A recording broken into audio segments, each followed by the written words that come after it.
ഡിപ്പായിട്ടുള്ള സ്ഥലങ്ങളിൽ അല്ലെങ്കിൽ ഹില്ലായിട്ടുള്ള സ്ഥലങ്ങളിൽ നിർമ്മാണം നടത്തുമ്പോൾ നമുക്ക് കേരളത്തിൽ ഏതാണ്ട് 6 മാസത്തോളം മഴയാണ്. അപ്പോൾ നമ്മൾ ഇതിൻ്റെ ഡിപ്പായിട്ടുള്ള സ്ഥലങ്ങളിലും ഹില്ലായിട്ടുള്ള സ്ഥലങ്ങളിലും കട്ടിങ് ആൻഡ് ഫില്ലിങ് വരാം.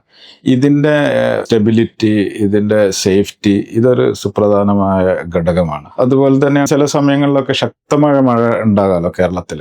അപ്പോൾ ഇതിൻ്റെ ഫില്ലിങ് വരുന്ന സ്ഥലങ്ങളിലൊക്കെ, ഡിപ്പ് വരുന്ന സ്ഥലങ്ങളിൽ റീറ്റെയിനിങ് വാൾ ഇതൊക്കെ നന്നായിട്ട് ശ്രദ്ധിച്ചില്ലെങ്കിൽ നമുക്ക് പ്രയാസങ്ങളുണ്ടാകും.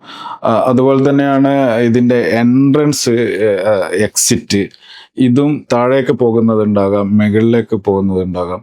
അപ്പോൾ ഇതിൻ്റെ എൻട്രൻസ് നല്ലൊരു ഈസി വേ ഉണ്ടായിരിക്കണം. എന്നാലാണ് ബിൽഡിങ്ങിൻ്റെ എൻ്റയർ ഏരിയയിൽ നമുക്ക് പെട്ടെന്ന് പോകാനും വരാനും ഒക്കെ സാധിക്കുള്ളൂ.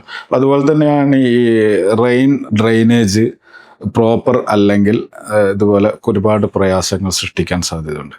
അപ്പോൾ പ്രധാനമായും ഈ സേഫ്റ്റി ഫാക്ടർ നന്നായിട്ട് ശ്രദ്ധിച്ചില്ലെങ്കിൽ ഹില്ലായിട്ടുള്ള ഇങ്ങനത്തെ ഈ സ്ഥലങ്ങളിലെ പ്രദേശങ്ങളിൽ നിർമ്മാണത്തിന് നല്ല പ്രയാസങ്ങൾ ഉണ്ടാകാം.